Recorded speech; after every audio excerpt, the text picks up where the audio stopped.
ಎಲ್ರಿಗೂ ನಮಸ್ಕಾರ. ಎಸ್ಬಿಕೆ ಕನ್ನಡ ಯೂಟ್ಯೂಬ್ ಚಾನಲ್ಗೆ ನಿಮಗೆ ಸ್ವಾಗತ. ದಿನಾಂಕ 17/8/2024 ಪ್ರಚಲಿತ ವಿದ್ಯಮಾನಗಳನ್ನು ನೋಡ್ತೋಗೋಣ. ಜನವರಿ ಮಂತ್ದು ಕರೆಂಟ್ ಅಫೇರ್ಸ್ ನೋಡ್ತೋಗೋಣ. ಇಂಪಾರ್ಟೆಂಟ್ ಆಗಿರೋ ಕ್ವಶನ್ಸ್ ಕಾಣುತ್ತೆ. ಸೊ ಕಳೆದ ಒಂದು ವರ್ಷಗಳ ಪ್ರಚಲಿತ ವಿದ್ಯಮಾನಗಳು ಬೇಕು ಅಂದರೆ ನೀವು ಪರ್ಚೇಸ್ ಮಾಡ್ಬೋದು. ಡಿಸ್ಕ್ರಿಪ್ಷನಲ್ಲಿ ಹೆಚ್ಚಿನ ಮಾಹಿತಿ ಅವೈಲೇಬಲ್ ಇರುತ್ತೆ. ಡಿಸ್ಕ್ರಿಪ್ಷನ್ನ ಚೆಕ್ ಮಾಡಿ. ಈ ಆಫರು ಜನವರಿ 31 ತನಕ ಅವೈಲೇಬಲ್ ಇರುತ್ತೆ. ಹೆಚ್ಚಿನ ಮಾಹಿತಿಗೆ ಟೆಲಿಗ್ರಾಮ್ ಜಾಯ್ನ್ ಆಗ್ಬೋದು. ಡಿಸ್ಕ್ರಿಪ್ಷನ್ನ ಚೆಕ್ ಮಾಡ್ಬೋದು. ಅಸ್ಸಾಂ ರಾಜ್ಯದ ಅತ್ಯುನ್ನತ ಗೌರವ ಅಸ್ಸಾಂ ವೈಭವನ್ನ ಯಾರಿಗೆ ನೀಡಲಾಗುವುದು? ಅಮಿತ್ ಶಾ, ರಘುರಾಮ್ ರಾಜನ್, ರಂಜನ್ ಗೊಗೊಯ್, ರತನ್ ಟಾಟಾ. ಅಸ್ಸಾಂ ರಾಜ್ಯದ ಅತ್ಯುನ್ನತ ಗೌರವ ಇದು. ಅಸ್ಸಾಂ ವೈಭವ್ ಅಂತ ಇದರ ಹೆಸರು. ಈ ಒಂದು ಪುರಸ್ಕಾರವನ್ನ ರಂಜನ್ ಗೊಗೊಯ್ ಅವರಿಗೆ ನೀಡಲಾಗ್ತಾ ಇದೆ. ಭಾರತದ ಮಾಜಿ ಮುಖ್ಯ ನ್ಯಾಯಮೂರ್ತಿ ಸಿಜೆಐ ಮತ್ತು ರಾಜ್ಯಸಭಾ ಸಂಸದರಾದ ರಂಜನ್ ಗೊಗೊಯ್ ಅವರಿಗೆ ಅಸ್ಸಾಂ ವೈಭವ್ ಪ್ರಶಸ್ತಿಯನ್ನ ನೀಡಿ ಗೌರವಿಸಲಾಗುವುದು ಅಂತ ಅಸ್ಸಾಂನ ಮುಖ್ಯಮಂತ್ರಿಗಳಾದ ಹಿಮಂತ್ ಬಿಸ್ವಾ ಶರ್ಮಾ ಅವರು ಘೋಷಣೆ ಮಾಡಿದ್ದಾರೆ. ಅಸ್ಸಾಂ ವೈಭವ್ ಅನ್ನೋದು ಅಸ್ಸಾಂ ರಾಜ್ಯದ ಅತ್ಯುನ್ನತ ನಾಗರಿಕ ಪ್ರಶಸ್ತಿಯಾಗಿದೆ. ಸಿಜೆಐ ಆದ ರಂಜನ್ ಗೊಗೊಯ್ ನೇತೃತ್ವದಲ್ಲಿ 5 ನ್ಯಾಯಾಧೀಶರ ಪೀಠ 2019ರಲ್ಲಿ ಅಯೋಧ್ಯೆ ರಾಮ ಮಂದಿರ ಕುರಿತು ಮಹತ್ವವಾದ ನಿರ್ಧಾರವನ್ನ ನೀಡಿತ್ತು. ಅವರ ಹಿನ್ನೆಲೆಯನ್ನು ನೀವು ಗಮನಿಸ್ಕೋಬೇಕು. ಸೊ ರಾಮ ಮಂದಿರದ ನಿರ್ಧಾರ ಏನಿತ್ತು ಅದು ಬಂದಿದ್ದಂತಹ 5 ನ್ಯಾಯಾಧೀಶರ ಪೀಠದಲ್ಲಿ ನಮ್ಮ ಸಿಜೆಐ ರಂಜನ್ ಗೊಗೊಯ್ ಅವರು ಕೂಡ ಇದ್ರು. ಅವರಿಗೆ ಈಗ ಅಸ್ಸಾಂ ಸರ್ಕಾರ ಅಲ್ಲಿಯ ಅತ್ಯುನ್ನತ ನಾಗರಿಕ ಗೌರವವನ್ನ ಘೋಷಣೆ ಮಾಡಿದೆ. ಹೊಸ ಶಿಕ್ಷಣ ನೀತಿ ಅಡಿಯಲ್ಲಿ ಭಾರತ ಸರ್ಕಾರ ಯಾವ ಭಾಷೆಯನ್ನು ಭಾರತದ 9 ರಾಷ್ಟ್ರೀಯ ಭಾಷೆಗಳಲ್ಲಿ ಒಂದಾಗಿ ಸೇರಿಸಿದೆ? Arabic, Urdu, Persian, English. ಸರಿಯಾದ ಉತ್ತರ ಪರ್ಷಿ ಅಥವಾ ಪಾರ್ಸಿ ಭಾಷೆ, ಪರ್ಷಿಯನ್ ಭಾಷೆ. ಸಾಂಸ್ಕೃತಿಕ ಸಂಬಂಧಗಳನ್ನು ಬಲಪಡಿಸುವ ಕ್ರಮದಲ್ಲಿ ವಿದೇಶಾಂಗ ವ್ಯವಹಾರಗಳ ಸಚಿವರಾದ ಎಸ್ ಜೈಶಂಕರ್ ಅವರು ಹೊಸ ಶಿಕ್ಷಣ ನೀತಿ ಅಡಿಯಲ್ಲಿ ಭಾರತ ಸರ್ಕಾರ ಪರ್ಷಿಯನ್ ಅನ್ನು ಭಾರತದ 9 ರಾಷ್ಟ್ರೀಯ ಭಾಷೆಗಳಲ್ಲಿ ಒಂದಾಗಿ ಸೇರಿಸಿದೆ ಅಂತ ಘೋಷಣೆ ಮಾಡಿದ್ದಾರೆ. ಹೊಸ ಶಿಕ್ಷಣ ನೀತಿ 2020 ಅಡಿಯಲ್ಲಿ ಪರ್ಷಿಯನ್ ಹೊಸ ಶಾಸ್ತ್ರೀಯ ಭಾಷೆಯಾಗಿದೆ ಅಂತ ಅವರು ಘೋಷಣೆ ಮಾಡಿದ್ದಾರೆ. ಆದರೆ ನಮ್ಮ ಸಂವಿಧಾನದ 8ನೇ ಶೆಡ್ಯೂಲ್ನ ಅಡಿಯಲ್ಲಿ ಅಧಿಕೃತವಾಗಿ 6 ಶಾಸ್ತ್ರೀಯ ಭಾಷೆಗಳನ್ನ ಗುರುತು ಮಾಡ್ತೀವಿ ಅನ್ನೋದನ್ನು ನೀವು ಇಲ್ಲಿ ಗಮನಿಸ್ಕೋಬೇಕು. 2024ರ global fire power military strength ಶ್ರೇಯಾಂಕಗಳಲ್ಲಿ ಭಾರತ ಯಾವ ಸ್ಥಾನವನ್ನ ಹೊಂದಿದೆ?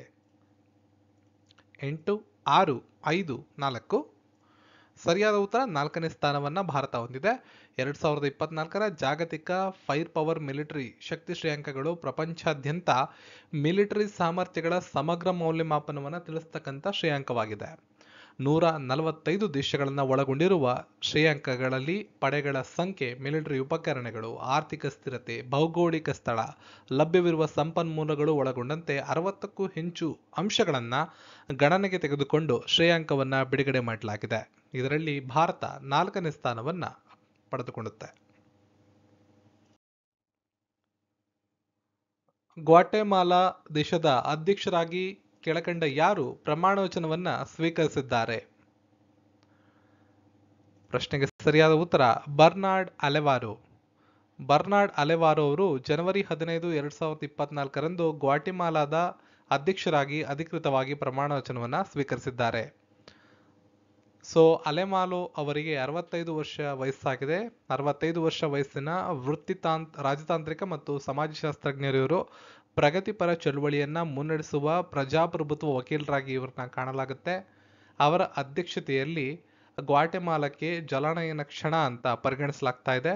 ಇದು ರಾಜಕೀಯ ಭೂದೃಶ್ಯವನ್ನ ಮರುರೂಪಿಸುವ ಮತ್ತು ಆಳವಾದ ಬೇರೂರಿರುವ ಸಮಸ್ಯೆಗಳನ್ನ ಪರಿಹರಿಸುವ ಗುರಿಯನ್ನ ಹೊಂದಿದೆ ಅಂತ ಕೂಡ ಅಲ್ಲಿ ನಿರೀಕ್ಷೆ ಮಾಡಲಾಗಿದೆ. ಪುರುಷರ ವಿಭಾಗದ ಡಿಸೆಂಬರ್ 2023ರ ಐಸಿಸಿ ತಿಂಗಳ ಆಟಗಾರರ ಪ್ರಶಸ್ತಿಯನ್ನು ಕೆಳಕಂಡ ಯಾರಿಗೆ ನೀಡಲಾಗಿದೆ? ಸರಿಯಾದ ಉತ್ತರ ಪ್ಯಾಟ್ ಕಮಿನ್ಸ್. ಡಿಸೆಂಬರ್ 2023ರ ಕ್ರಿಕೆಟ್ ಜಗತ್ತು ಅತ್ಯುತ್ತಮ ಪ್ರದರ್ಶನಗಳನ್ನು ಕಂಡಿತ್ತು. ಅಂತಾರಾಷ್ಟ್ರೀಯ ಕ್ರಿಕೆಟ್ ಕೌನ್ಸಿಲ್ ಐಸಿಸಿ ಆಸ್ಟ್ರೇಲಿಯಾದ ಪ್ಯಾಟ್ ಕಮಿನ್ಸ್ ಪುರುಷರ ವಿಭಾಗದಲ್ಲಿ ಮತ್ತು ಭಾರತದ ದೀಪ್ತಿ ಶರ್ಮಾ ಅವರನ್ನ ಮಹಿಳಾ ವಿಭಾಗದಲ್ಲಿ ICC player of the month December 2023 ಅಂತ ಆಯ್ಕೆ ಮಾಡಿದ್ದಾರೆ. ಐಸಿಸಿ ಅವರು ಪ್ರತಿ ತಿಂಗಳ ಆಟಗಾರ ಅಂತ ಆ ಒಂದು ಮಂತಲ್ಲಿ ಅತ್ಯುತ್ತಮವಾದಂಥ ಪರ್ಫಾರ್ಮೆನ್ಸ್ ಅನ್ನ ಮಾಡಿರ್ತಕ್ಕಂಥ ಪುರುಷ ವಿಭಾಗದಿಂದ ಒಬ್ಬರನ್ನ ಹಾಗೂ ಮಹಿಳಾ ವಿಭಾಗದಿಂದ ಒಬ್ಬರನ್ನ ಆಯ್ಕೆ ಮಾಡ್ತಾರೆ. ಸೊ ಡಿಸೆಂಬರ್ 2023ರಲ್ಲಿ ಆಸ್ಟ್ರೇಲಿಯಾ ತಂಡದ ನಾಯಕ, ವಿಶ್ವಕಪ್ನ ವಿಜೇತ ತಂಡದ ನಾಯಕ ಪ್ಯಾಟ್ ಕಮಿನ್ಸ್ ಅವರು ಹಾಗೂ ಭಾರತದ ದೀಪ್ತಿ ಶರ್ಮಾ ಅವರನ್ನ ಪುರುಷ ಮತ್ತು ಮಹಿಳಾ ವಿಭಾಗದಲ್ಲಿ ಕ್ರಮವಾಗಿ ಆಯ್ಕೆ ಮಾಡಲಾಗಿದೆ. 2024ರ ಸ್ಪ್ಯಾನಿಷ್ ಸೂಪರ್ ಕಪ್ ಅನ್ನು ರಿಯಲ್ ಮೆಡ್ರಿಡ್ ತಂಡ ಯಾವ ತಂಡವನ್ನ ಸೋಲಿಸುವ ಮೂಲಕ ಗೆದ್ದುಕೊಂಡಿತು? ಸರಿಯಾದ ಉತ್ತರ ಬಾರ್ಸಿಲೋನಾ. 2024ರ Spanish Super Cup Real Madrid ಮತ್ತು ಬಾರ್ಸಿಲೋನಾ ತಂಡಗಳ ನಡುವೆ ನಡೆಯಿತು. ಸೌದಿ ಅರೇಬಿಯಾದಲ್ಲಿ ನಡೆದ ಈ ಪಂದ್ಯದಲ್ಲಿ ರಿಯಲ್ ಮೆಡ್ರಿಡ್ ತಂಡ ಸಾಂಪ್ರದಾಯಿಕ ಎದುರಾಳಿ ಬಾರ್ಸಿಲೋನಾ ತಂಡವನ್ನ 4-1 ಗೋಲುಗಳಿಂದ ಸೋಲಿಸುವ ಮೂಲಕ ಸ್ಪ್ಯಾನಿಷ್ ಸೂಪರ್ ಕಪ್ ಫುಟ್ಬಾಲ್ ಪಂದ್ಯಾವಳಿಯನ್ನ ಗೆದ್ದುಕೊಂಡಿದೆ. ಸೂಪರ್ ಕಪ್ನಲ್ಲಿ ರಿಯಲ್ ಮ್ಯಾಡ್ರಿಡ್ ಒಟ್ಟಾರೆಯಾಗಿ 13ನೇ ಪ್ರಶಸ್ತಿಯನ್ನ ಗೆದ್ದಂತಾಗಿದೆ. ಬಾರ್ಸಿಲೋನಾ ಈ ಟ್ರೋಫಿಯನ್ನ ಅಂದ್ರೆ ಸ್ಪ್ಯಾನಿಷ್ ಸೂಪರ್ ಕಪ್ ಅನ್ನ ಇದುವರೆಗೂ 14 ಬಾರಿ ಗೆದ್ದಿದೆ ಅನ್ನೋದನ್ನ ನಾವಿಲ್ಲಿ ಗಮನಿಸಬೇಕು. ನೆಕ್ಸ್ಟ್, T20 ಅಂತಾರಾಷ್ಟ್ರೀಯ ಪಂದ್ಯಗಳಲ್ಲಿ 150 ಪಂದ್ಯಗಳನ್ನು ಆಡಿದ ಮೊದಲ ಪುರುಷ ಕ್ರಿಕೆಟಿಗರನ್ನು ಗುರುತಿಸಿ. ಪ್ರಶ್ನೆಗೆ ಸರಿಯಾದ ಉತ್ತರ ರೋಹಿತ್ ಶರ್ಮಾ. ಭಾರತ ತಂಡದ ನಾಯಕ ರೋಹಿತ್ ಶರ್ಮಾ ಅವರು ಅಂತಾರಾಷ್ಟ್ರೀಯ T20ಯಲ್ಲಿ ಮತ್ತೊಂದು ಸಾಧನೆಯನ್ನು ಮಾಡಿದ್ದು 150 T20 ಅಂತಾರಾಷ್ಟ್ರೀಯ ಪಂದ್ಯಗಳನ್ನು ಆಡಿದ ಮೊದಲ ಪುರುಷ ಕ್ರಿಕೆಟಿಗ ಎಂಬ ಹೆಗ್ಗಳಿಕೆಗೆ ಪಾತ್ರರಾಗಿದ್ದಾರೆ. ಇತ್ತೀಚೆಗೆ ಭೌಗೋಳಿಕ ಸೂಚಕ ಟ್ಯಾಗ್ ಅನ್ನ ಪಡೆದಿರುವ ಕಚ್ಚಿ ಕರೇಕ್ಯಾವಾ ಇದು ಯಾವ ರಾಜ್ಯಕ್ಕೆ ಸೇರುತ್ತದೆ? ಸರಿಯಾದ ಉತ್ತರ ಗುಜರಾತ್. ಕಚ್ ಸ್ಥಳೀಯ ಖರ್ಜೂರದ ವಿಧವಾದ ಕಚ್ಚಿ ಕರೇಕ್ ಗುಜರಾತ್ನ ರಾಜ್ಯಕ್ಕೆ ಸಂಬಂಧಪಟ್ಟಿದ್ದು ಗುಜರಾತ್ ರಾಜ್ಯದಿಂದ GI ಟ್ಯಾಗ್ ಅನ್ನ ಪಡೆದ 2ನೇ ವಸ್ತು ಅಂತ ಪರಿಗಣಿಸಿದೆ. ಸೊ ಇದಿಷ್ಟು ಇಂದಿನ ಪ್ರಚಲಿತ ವಿದ್ಯಮಾನಗಳು. ಈ ಎಲ್ಲ ಮಾಹಿತಿಗಳು ನಿಮ್ಗೆ ಯೂಸ್ಫುಲ್ ಆಗಿದ್ರೆ ವಿಡಿಯೋನ ಲೈಕ್ ಮಾಡಿ, ಶೇರ್ ಮಾಡಿ, ಚಾನಲ್ನ ಸಬ್ಸ್ಕ್ರೈಬ್ ಮಾಡಿ. ಸಿಗೋಣ ಮತ್ತೊಂದು ವಿಡಿಯೋದ. ಎಲ್ರಿಗೂ ಧನ್ಯವಾದಗಳು.